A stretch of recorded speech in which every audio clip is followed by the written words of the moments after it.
Seeing how the society is cancer na ni marai chathara ni sum hoi tawai je sum chathat laga lai ni si cancer je do phajana chapong ki ba ko tawi je corona virus ti hin sathi jam ya hoi society je ji tawi je some have the ko hoi mayam adum yung bi ko aina ajari wa fam si yani de do Kangleipak stylish natraga any ko Manipuri stylish, hot and sexy beauty in Taurani ko page ama hangani group ama hangani Instagram dani kange Facebook dani kange masidai sida nupi meja singsina ko gyan ta driba like shuju tambal loi driba wakal mapum pha driba kamsa juni ko adon ayamana nupi meja singsina ko politika takhatna phoidau ju hondana already hoigi maitai gi phajaga wa phi je modify to thoga ko long gi phi ge je haji ki chana bi je kari no gyan ta de lomi gi long gi ni kinjero wa phi jo long khondong da se ke bi je modify to thoga mari am tang ge chalala yamna hoigi sidi society da singna ga chapmane ba ko apoi na ngang ni da thamang no hodo ju morang thui bi apoi gi angang ni da le ambal le sabi singi visual me am apoi haji mami ta hole ba apoi gi generation ji ko adu mathangi la ka do generation sing na di kamain to Manipur stylish hot and sexy girls akoi gi Kangleipak se akoi gi next generation da la ka do angang sing na di Kangleipak ki mo da prono pak akoi gi lei han ma da le amba generation gi imai ben ma'am ji di pura prono pak ni na haina ba ta ni masidi masan ta na akoi gi mamang da le amba Mio sing duna akoi moi presentation je fazana thambira mana physics lighting ama ma'am se fazana thambira mana akoi ni yamna respectable oiba mong da thamoi ji da ngasi ju yamna respect leina singthana na leiba ko adubu akoi gi generation si da di tawjik tawreiba mong se karino gyan ta de agi mot di ni gi traditional akoi gi maitai fruit su sakta liba akoi na haywai sir kan da akoi gi mathang generation lak pada akoi gi maitai gi pijega ba phijun jina akoi gi maitai gi phije lighting haina akoi gi phuruchu sakta ka ruga phiron sin pot se phiron sin semdorok ba modify to posidi ai mot di khajitang yajaning de zik taw se akoi gi inafi se illi se akoi gi hachang se kadang kupsal laga ko kano tong ne akoi ni sum khangjab de ai sum khangjab de ado hajikan di inafi ha ga akoi gi sumain to ga phi je sumaina akoi gi sumaina khumba na to ko hajik to se inafi ha ga sumaina khoido ga se ka do ga sumaina nakan da khai swai de khai I don't really understand what is happening in our society. I really don't understand. We kai gara na no we in a pito sumaina take coin yan this body it's very uncomfortable. Better remove it. Better remove it. Why you are wearing we see pochi in a pg kai do we ilino we fazan utilize to ba ngamoy the body the uncomfortable way na ni lit liba mo da fit lit kera lit liba fit the uncomfortable way na lady so body in a pg injilaga comfortable way na live na phayeba hoigi in a pg in the video hoigi magun in a pg respect to ngamdragadi in a pig di fazana smaina akoi jukha pha di smaina hybrid in the khotpa si da mutne in a pg na hoigi Manipur is leine se do sigum ji leine ji kan to khodo ga ta kha adu ga ta kha mayam gi moti khanjade ai oiba moti in frame lin laisam da the respect to yaina haigi wang chore qualification lei re adi masai status am lei re Bollywood sima ku mi ni hoi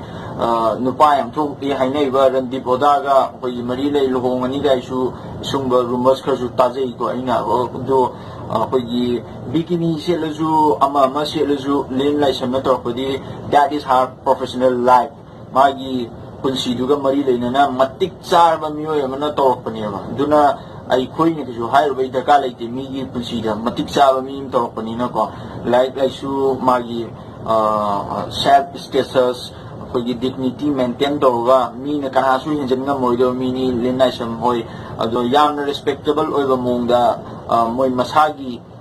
self respect na profession di matung ina to jar ko ni na ko ꯑꯩꯈꯣꯏꯅ ꯀꯩꯁꯨ ꯍꯥꯏꯅꯤꯡꯉꯥꯏ ꯂꯩꯇꯦ ꯑꯩ ꯑꯣꯏꯅꯗꯤ personal ꯑꯣꯏꯅꯗꯤ ꯂꯤꯟ ꯂꯥꯏꯁ꯭ꯔꯝꯕꯨ ꯑꯩꯅ ꯌꯥꯝꯅ ꯔꯦꯁꯄꯦꯛ ꯇꯧꯏ ꯃꯥꯒꯤ ꯄ꯭ꯔꯣꯐꯦꯁꯟꯗꯨꯒꯤ ꯃꯇꯨꯡ ꯏꯟꯅ ꯃꯥꯒꯤ ꯂꯥꯏꯐ ꯁ꯭ꯇꯥꯏꯜꯗꯨꯒꯤ ꯃꯇꯨꯡ ꯏꯟꯅ ꯇꯧꯖꯔꯛꯄ ꯉꯥꯛꯇꯅꯤꯀꯣ ꯑꯗꯣ ꯍꯧꯖꯤꯛꯀꯥꯟ ꯇꯧꯔꯤꯁꯦ ꯑꯩꯈꯣꯏꯒꯤ ꯄꯦꯠ ꯂꯥꯎꯕ ꯑꯩꯈꯣꯏꯒꯤ ꯆꯥꯎꯕꯕꯨ ꯂꯣꯏꯗ꯭ꯔꯤꯕ ꯑꯉꯥꯡ ꯑꯃꯁꯨ ꯏꯟ ꯐ꯭ꯔꯦꯝ ꯑꯃ ꯇꯧꯔꯛꯀꯅꯤ ꯑꯗꯨꯒ ꯇꯨꯡꯗꯗꯤ ꯀꯃꯥꯏꯅ ꯇꯧꯅꯤ ꯈꯜꯂꯦ ꯃꯌꯨꯝ ꯄꯥꯟꯒꯅꯤ ꯑꯗꯨꯗꯒꯤ ꯃꯌꯨꯝ ꯄꯥꯟꯒ ꯃꯇꯨꯡꯗ ꯀꯃꯥꯏꯅ ꯇꯧꯅꯤ ꯈꯔ ꯑꯃꯅ ꯏꯟꯖꯥꯡ ꯅꯥꯄꯤ ꯌꯣꯜꯂꯝꯅꯤ ꯈꯔ ꯑꯃꯅ ꯅꯨꯄꯥ ꯃꯌꯨꯝꯗꯒꯤ ꯅꯨꯄꯤ ꯆꯦꯟꯈ꯭ꯔꯦ ꯃꯧ ꯃꯥꯡꯈ꯭ꯔꯦ ꯈꯕꯔꯗ ꯌꯧꯔꯛꯑꯅꯤ ꯁꯤ ꯔꯨꯠ ꯀꯣꯁ ꯉꯥꯛꯇꯅꯤ ꯑꯩꯈꯣꯏꯒꯤ ꯔꯨꯠ ꯀꯣꯁ ꯉꯥꯛꯇꯅꯦꯕ ꯑꯗꯣ ꯁꯤ ꯊꯥꯏꯅꯉꯩ ꯃꯃꯥꯡꯗ ꯑꯩꯈꯣꯏꯒꯤ ꯀꯔꯤꯒꯨꯝꯕ ꯀꯥꯟꯗ ꯖꯤꯟ ꯁꯦꯠꯄ ꯌꯥꯔꯣꯏ ꯑꯗꯒꯤ ꯁ꯭ꯀꯔꯠ ꯁꯦꯠꯄ ꯌꯥꯔꯣꯏ ꯇꯧꯔꯝꯃꯦꯀꯣ ꯁꯤ ꯑꯩꯈꯣꯏꯅ ꯈꯔ ꯑꯩꯈꯣꯏꯁꯨ ꯅꯍꯥ ꯑꯣꯏꯔꯤꯕꯅꯤꯅ ꯀꯔꯤꯒꯤꯅꯣ ꯃꯔꯝꯁꯤ ꯈꯪꯗꯦ ꯑꯗꯣ ꯍꯧꯖꯤꯛꯇꯤ ꯒ꯭ꯌꯥꯟ ꯇꯥꯔꯦꯕ ꯍꯧꯖꯤꯛ ꯁꯤꯒꯨꯝꯕ ꯑꯩꯈꯣꯏꯒꯤ ꯈꯤꯇꯪ ꯃꯤꯠꯌꯦꯡ ꯆꯪꯁꯤꯟꯕ ꯑꯩꯈꯣꯏꯒꯤ ꯀꯩ ꯍꯥꯏꯇꯥꯔꯦꯀꯣ ꯇꯧꯅꯤꯡꯕꯗ ꯇꯧꯕ ꯉꯥꯡꯅꯤꯡꯕꯗ ꯉꯥꯡꯕ ꯁꯦꯠꯅꯤꯡꯕꯗ ꯁꯦꯠꯄ ꯆꯥꯅꯤꯡꯕꯗ ꯆꯥꯕ ꯇꯧꯕꯁꯤ ꯃꯁꯤ ꯁꯣꯁꯥꯏꯇꯤꯗ ꯌꯥꯝ ꯄ꯭ꯔꯣꯕ꯭ꯂꯦꯝ ꯂꯥꯛꯀꯅꯤ ꯑꯗꯨꯅ ꯑꯩꯈꯣꯏꯒꯤ ꯁꯝꯅ ꯍꯥꯏꯔꯕꯗ ꯂꯝꯖꯥ ꯁꯔꯥ ꯍꯥꯏꯇꯥꯔꯦꯀꯣ ꯃꯁꯤ ꯐꯖꯗꯕ ꯋꯥꯍꯩꯅꯤ ꯑꯗꯨꯕꯨ ꯑꯩꯈꯣꯏꯒꯤ ꯃꯄꯥ ꯃꯄꯨ ꯄꯥꯟꯗꯕ ꯑꯩꯈꯣꯏꯒꯤ ꯂꯩꯗꯅꯀꯣ ꯇꯧꯅꯤꯡꯕꯗ ꯇꯧꯕ ꯋꯥꯏꯜ ꯂꯥꯏꯐ ꯋꯥꯏꯜ ꯑꯦꯅꯤꯃꯦꯜꯒꯤ ꯃꯑꯣꯡꯗ ꯍꯤꯡꯕꯁꯤꯗꯤ ꯇꯨꯡꯗ ꯑꯩꯈꯣꯏꯒꯤ ꯅꯤꯡꯉꯝꯗꯕ ꯌꯥꯝ ꯂꯥꯛꯀꯅꯤ ꯅꯣꯡꯃꯗꯤꯀꯣ ꯑꯗꯨꯒ ꯑꯩꯈꯣꯏꯒꯤ ꯃꯩꯇꯩ ꯐꯨꯔꯨꯞꯁꯤꯁꯨ ꯃꯨꯠꯈꯤꯕꯒꯤ ꯃꯑꯣꯡꯗ ꯂꯥꯛꯀꯅꯤ ꯍꯥꯏꯅ ꯑꯩꯅ ꯁꯨꯝ ꯈꯟꯖꯩꯀꯣ ꯑꯗꯣ ꯑꯩꯈꯣꯏꯕꯨꯗꯤ ꯈꯜꯂꯒ ꯁꯤꯒꯅꯤꯀꯣ ꯑꯩꯈꯣꯏꯒꯤ ꯆꯥꯔꯣꯟ ꯁꯨꯔꯣꯟꯗ ꯂꯩꯍꯧꯗꯧꯔꯤꯕ ꯂꯥꯛꯀꯗꯧꯔꯤꯕ ꯌꯨꯠꯁꯤꯡ ꯑꯉꯥꯡꯁꯤꯡꯒꯤ ꯋꯥꯅꯤꯀꯣ ꯑꯩꯈꯣꯏꯒꯤ ꯂꯥꯏꯐꯁꯤꯡꯗꯤ ꯑꯗꯨꯝ ꯐꯖꯅ ꯑꯗꯨꯝ ꯅꯨꯡꯉꯥꯏꯅ ꯑꯗꯨꯝ ꯀꯝꯐꯣꯔꯇꯦꯕꯜ ꯑꯣꯏꯅ ꯂꯣꯏꯈ꯭ꯔꯒꯅꯤꯀꯣ ꯑꯩꯈꯣꯏ ꯖꯦꯅꯦꯔꯦꯁꯟꯁꯤꯃꯗꯤ ꯍꯧꯖꯤꯛ ꯃꯇꯝꯗ ꯑꯗꯨꯝ ꯌꯦꯡꯉꯣ ꯑꯉꯥꯡꯁꯤꯡꯁꯦ ꯑꯩꯈꯣꯏꯒꯤ ꯂꯥꯏꯒ ꯄꯥꯛ ꯁꯝꯅꯗ꯭ꯔꯦ ꯑꯩꯈꯣꯏꯅ ꯑꯉꯥꯡ ꯑꯣꯏꯕ ꯃꯇꯝꯗ ꯃꯥꯕꯂꯤ ꯈꯣꯏꯔꯝꯕ ꯆꯠꯂꯤ ꯑꯩꯈꯣꯏꯒꯤ ꯃꯤꯑꯣꯏꯕ ꯑꯃꯒꯤ ꯄꯨꯟꯁꯤꯗ ꯂꯥꯏꯒ ꯁꯝꯅꯕ ꯍꯥꯏꯁꯦ ꯑꯩꯈꯣꯏꯒꯤ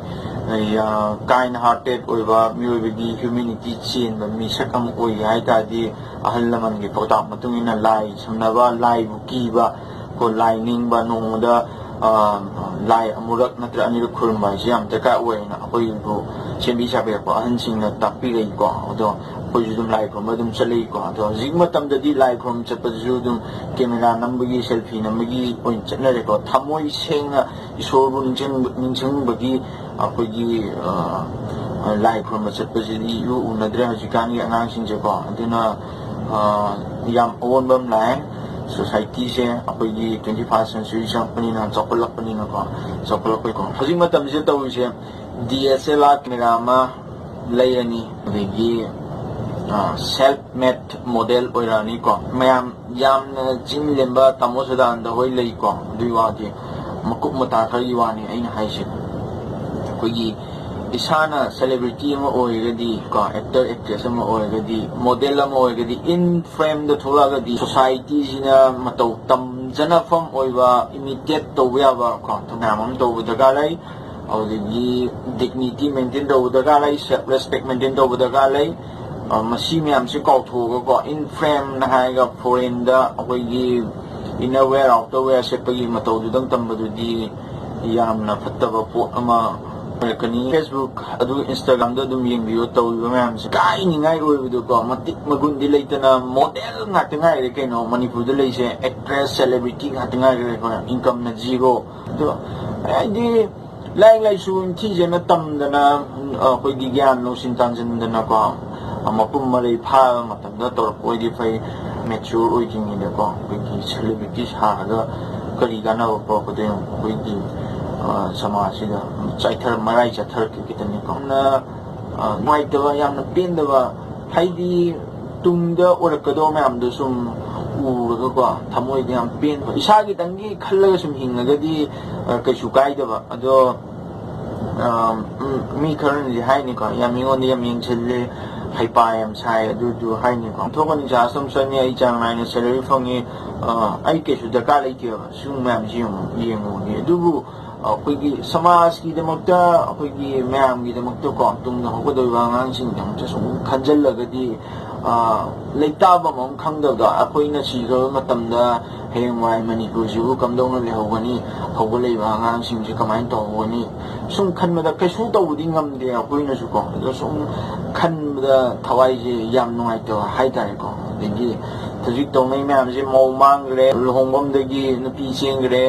ꯂꯨꯍꯣꯡꯒꯗꯕ ꯍꯌꯦꯡ ꯆꯤꯠꯇꯉꯥꯏ ꯀꯥꯟꯗ ꯅꯨꯄꯥꯅ ꯅꯨꯄꯤ ꯆꯦꯟꯁꯤꯜꯂꯛꯑꯦ ꯅꯨꯄꯤ ꯆꯦꯟꯈ꯭ꯔꯦ ꯁꯤ ꯃꯌꯥꯝ ꯇꯧꯅꯩꯁꯤꯀꯣ ꯍꯧꯖꯤꯛ ꯃꯇꯝꯁꯤꯗꯤ ꯕꯦꯔꯥ ꯀꯥꯕꯒꯤ ꯆꯥꯡꯁꯤꯀꯣ ꯑꯩꯈꯣꯏꯒꯤ ꯅꯨꯄꯥꯅ ꯅꯨꯄꯤꯒꯤ ꯃꯥꯌꯣꯛꯇ ꯅꯨꯄꯤꯅ ꯅꯨꯄꯥꯒꯤ ꯃꯥꯌꯣꯛꯇ ꯆꯠꯂꯒꯀꯣ ꯁꯣꯁꯤꯌꯦꯜ ꯃꯦꯗꯤꯌꯥꯁꯤꯗ ꯈꯤꯇꯪ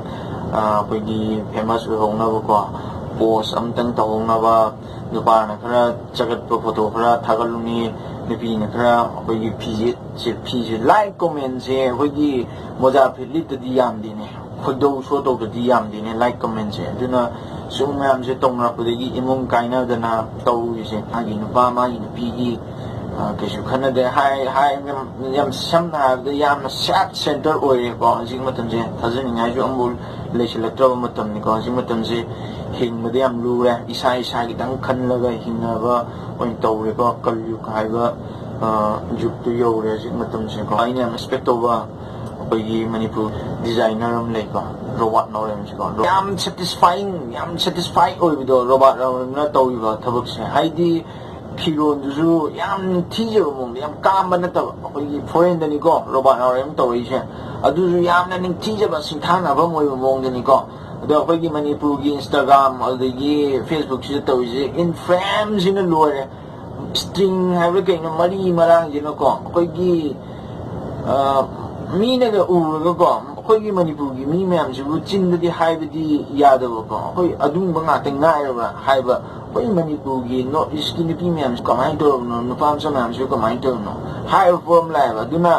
ꯃꯐꯝ ꯃꯇꯝ ꯌꯦꯡꯗꯅ ꯌꯥꯝ ꯐꯣꯔꯦꯟ ꯁꯥꯕꯒꯤ ꯉꯥꯏꯍꯥꯛ ꯂꯩꯇꯅ ꯃꯄꯥꯟꯗ ꯇꯤꯟ ꯊꯤꯠꯆꯤꯜꯂꯛꯑꯦ ꯈꯣꯡꯄꯥꯡ ꯀꯥꯎꯔꯦ ꯀꯤꯟꯅ ꯊꯤꯜꯂꯦ ꯃꯌꯥꯝ ꯇꯧꯔꯤꯁꯤꯀꯣ ꯅꯨꯄꯥꯗꯨꯁꯨ ꯇꯧꯏ ꯅꯨꯄꯤꯗꯨꯁꯨ ꯇꯧꯏ ꯅꯨꯄꯤꯅ ꯑꯌꯥꯝꯕ ꯇꯧꯏꯀꯣ ꯑꯗꯨ ꯃꯐꯝ ꯃꯇꯝ ꯌꯦꯡꯗꯅ ꯐꯣꯔꯦꯟ ꯌꯥꯝ ꯁꯥꯕꯒꯤꯅꯤ